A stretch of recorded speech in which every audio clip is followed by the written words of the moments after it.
नमस्कार मित्रांनो. रिसेंटलीच आम्ही एनी ऑर्डर कॅन्सलेशन बद्दल एक व्हिडिओ पोस्ट केला होता. त्या व्हिडिओला तुम्ही लोकांनी खूप चांगला प्रतिसाद दिला.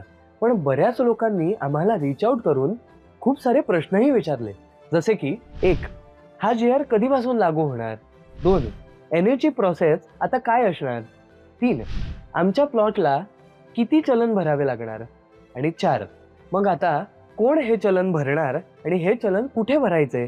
असे अनेक प्रश्न लोकांना उत्पन्न झाले आणि म्हणूनच या प्रश्नांची उत्तरं देण्यासाठी हा व्हिडिओ बनवलेला आहे.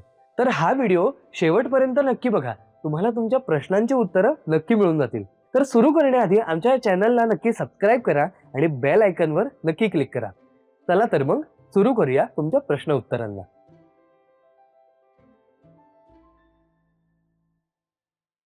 तर हा जी-आर कधीपासून लागू होणार?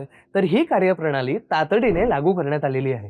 म्हणजे जी-आरच्या तारखेपासून ही प्रक्रिया सुरू करण्यात आली आहे. दुसरा प्रश्न, तर आता एनएची प्रोसेस काय असणार? तर जुन्या प्रक्रियेप्रमाणे एनए ऑर्डरसाठी तुम्हाला सेपरेट अर्ज करण्याची किंवा सनद घेण्याची गरज नाही. त्यानंतर अकृषिक परवानगीचे म्हणजेच एनए ऑर्डरचे सर्व अधिकार नियोजन प्राधिकरणाकडे दिले गेलेले आहेत. म्हणजेच तुम्हाला तुमच्या जागेची बांधकाम परवानगी देतानाच तुमच्याकडून एनएचे वन टाइम चलन भरून घेण्यात येणार आहे. तिसरा प्रश्न, वन टाइम चलन भरल्यानंतर एनए ऑर्डर मिळणार का? तर नियोजन प्राधिकरणाकडे वन टाइम चलन भरले की तुम्हाला दुसरे कोणत्याही सनदेची आवश्यकता नाही. अर्थातच तुम्ही चलन भरले म्हणजे तुमची जागा अकृषिक म्हणजे एनए झाली आणि तुम्हाला त्याची कोणतीही सनद मिळणार नाही आणि त्याची आवश्यकताही नाही. चौथा प्रश्न, हे चलन तुम्हाला कसे दिले जाणार? तर संबंधित नियोजन प्राधिकरणाच्या ऑनलाईन बिल्डिंग परमिशनच्या प्रणालीद्वारे जसे की बीपीएमएस, ऑटोडीसीआर आणि इतरद्वारे तुम्हाला हे चलन दिले जाईल. आणि तुम्हाला जर बीपीएमएस बद्दल माहिती हवी असेल तर वरती लिंक दिलेली आहे, ते नक्की क्लिक करा आणि आमचा व्हिडिओ नक्की बघा. तर पुढचा प्रश्न चालू करण्याआधी आमच्या सँक्शनवाला चॅनलला यूट्यूबवर नक्की सबस्क्राईब करा आणि बेल आयकॉनवर नक्की क्लिक करा. पुढील प्रश्न, वर्ग 2च्या जमिनी सुद्धा अशा प्रकारेच एनए होतील का? नाही.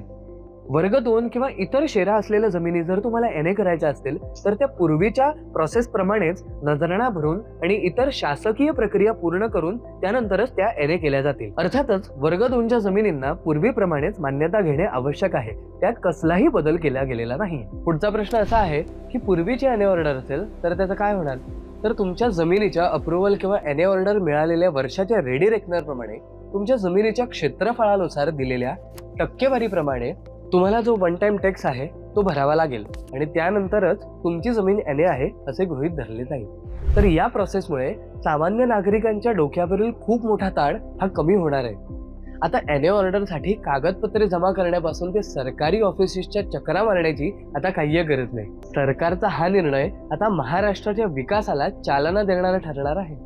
अशा प्रकारे शासनाचे महत्त्वाचे निर्णय आम्ही नागरिकांपर्यंत सोप्या भाषेत पोहोचवण्याचा प्रयत्न करतो. तुम्हाला या बाबतीत काही प्रश्न असतील किंवा बांधकाम परवानगी बाबतीत काहीही शंका असेल तर खाली नक्की कमेंट करा. आणि हो, सँक्शनवाल्याला सबस्क्राईब करा आणि इंस्टाग्रामवर फॉलो करायला विसरू नका. धन्यवाद.